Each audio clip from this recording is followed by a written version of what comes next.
say. Yeah. Thanks for bearing with us through 11 minutes of us just riffing about absolutely nothing. I mean, it wasn't nothing, but you know. No, we need to hang out and chat more often. I think we do. Yeah, we need to just like sit and.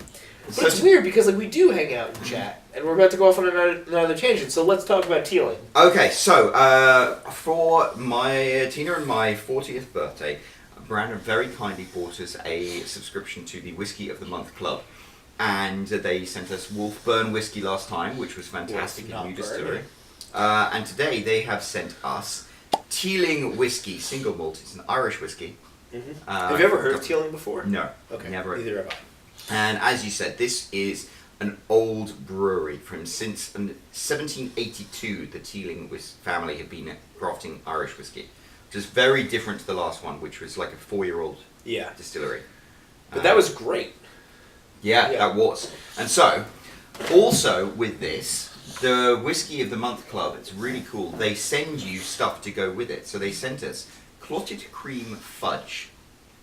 With natural vanilla flavouring. Where is this made? This is from Gardeners of Scotland, from Lanarkshire.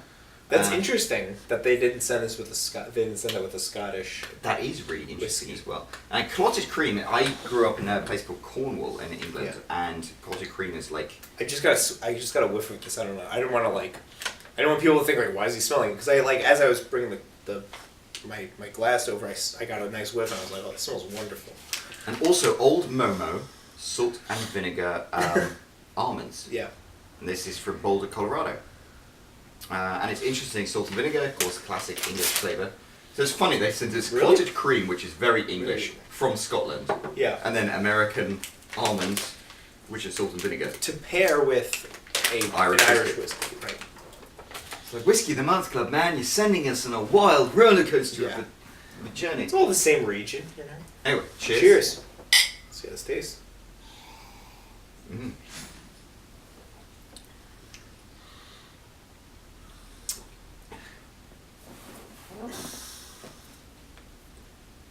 I like how we both we tasted it, and then I feel like we looked at each other like, because I feel like so I feel with whiskey, that there's always this interesting loop back, there's the initial taste, there's kind of the middle point where you're like, pause. That's like the burn. The burn, and then there's this I don't want to say the relief, but there is a process to tasting a whiskey. Yeah. That at least I feel. I don't know if you. No, I think I agree with that. That there's sip, burn, relief. I would say. Sip is the initial taste. Burn is kind of that okay, I got to bear through this, and then relief is there's the flavor. Good. I would say good sip, quick burn, interesting relief. Yeah, the reason I looked at you is I was like, this is interesting, and I almost didn't know how to Right. I was gonna say I felt the same way, that it was kind of the initial sip was good.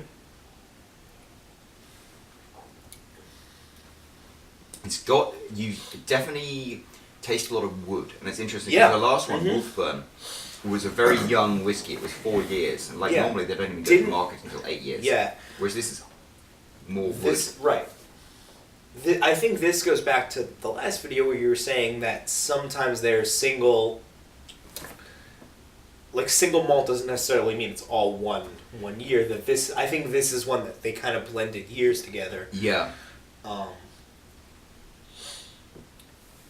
I do taste a lot of the wood, very smoky, much smokier than Wolfburn.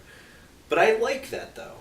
Yeah. I know, I like this. Yeah. I have to admit, I like this a lot. I like this more than I thought I would. Yeah, I do too.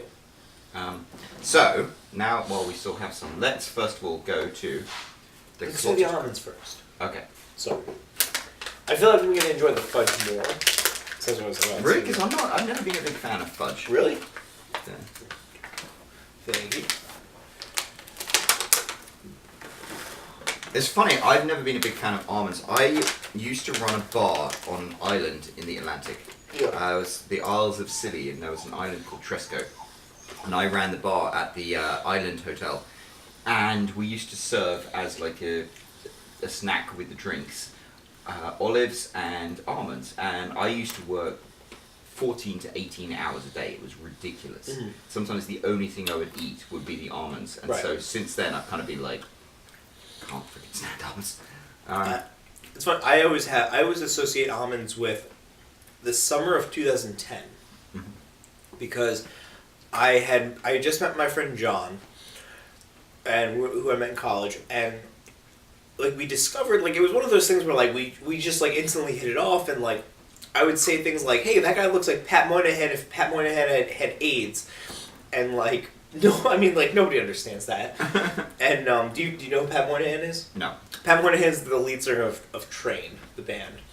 But anyway, so There's a band called Train. yeah, Drops of Jupiter.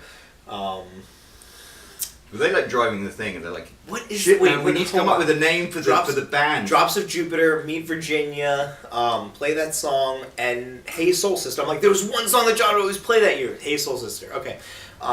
So I got like really into like eating kind of healthy, and I made myself these like snack bags of like almonds and sunflower seeds that I would eat every night. Like I would go to John's house, we would binge before like it was popular to binge watch Netflix. We would binge watch like actual like DVDs of The Office and How I Met Your Mother, and I would always be like, I would be snacking on almonds and sunflower seeds, and John would always get a banana strawberry smoothie from Wawa because I had a crush on the girl who worked at Wawa.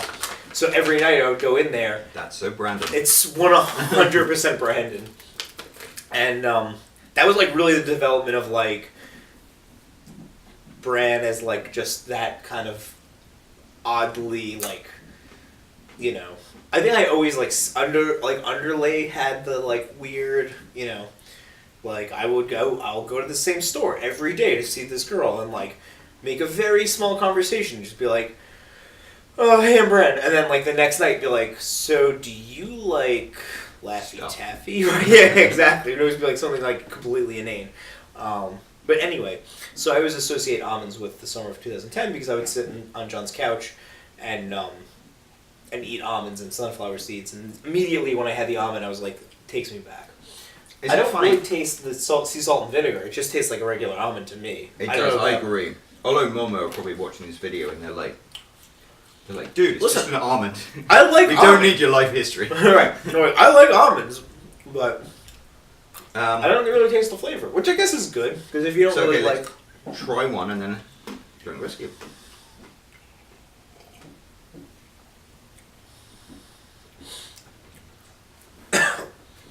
I like that. It's a good combo. It really is. yeah, because it's not really overpowering. I felt like maybe the fudge will be different, but I felt like the wolf burn with the cookies and the chocolate, like that really complemented each other. Yeah. I feel like chocolate complements whiskey very well. I agree. Especially a very smoky whiskey. Mm. I think that was also kind of why I wanted to try the fudge second. Well, let's try that. It's like my fry theory. Where I always like, I don't know if you ever noticed, but I will always eat, one of my eating peculiarities is I'll like kind of like feel around on my fries, and then whichever fry I think is going to taste the best, is like the best fry in my opinion, I will save for last. So I used to have a friend years ago Yeah. at university who worked at Burger King, and he was like, well, of course the burgers are better from Burger King, but the fries are better from McDonald's, and so... I disagree. I feel like Burger King has the best fries. Well, it's interesting. He would be like, okay, so we're going to go out, we're going to get burgers from Burger King, and then we're going to drive to McDonald's and get fries there. And I was like, this is why you're from £250. Yeah. I think I agree with you though. I think Burger King... Oh, sorry, mate. I think Burger King fries are actually better because they're like chunkier, bigger, chunkier. So this is Gardner's. So this is interesting. Clotted cream, yeah, that's a... And fudge is quite a British I've never thing. even heard of clotted cream.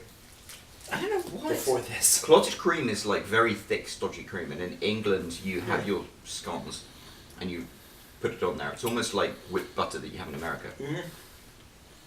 You can taste that. It's a lot softer than I thought it was going to be. It's very sugary. I was going to say, I'm like, I was like, in my head, I was like, what does that taste like? I looked over at you and you're like, this is awful. Please let me have more whiskey. I mean, this is like, you can almost taste the granules of sugar as you You bite into totally it. can. Yeah, I agree with that. Ooh, But it's a good compliment. really is a really good compliment. Yeah. Mm. Again, Craft Whiskey Club really hitting it out of the park. And it's interesting because I would never put these things together with this whiskey, but No. They're like geniuses over there. I mean, not geniuses, but you know what I mean. Like, I feel like that term is very loosely used, genius, but...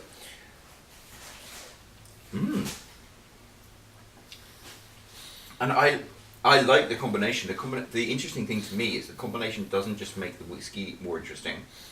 It actually makes the fudge better. Yeah. Because you drink this and suddenly it's like the sweetness goes away, and you get the burn in the Yeah. alcohol. It's like, Yeah. and I mean, so, yeah. I was going to say, gardeners of Scotland, don't be offended by my words, but I don't have a sweet tooth, so I'm not into sweet stuff. So I'm not really. I thought it was fudge good. at all. Yeah, no, I thought it was good. Yeah. It's like with a whiskey, it's terrific. Right. I think it would have... I agree. It probably would have been too sweet had we not been drinking whiskey. Yeah. Like, I don't think I could just... It doesn't have a high eatability to lend from the beer videos. But I think in terms of, like, you know, the fudge with the whiskey is like pucka. Pucker, yeah. Okay. So that was an interesting journey. Yeah. I enjoyed that a lot. I think it's one of those things you can't.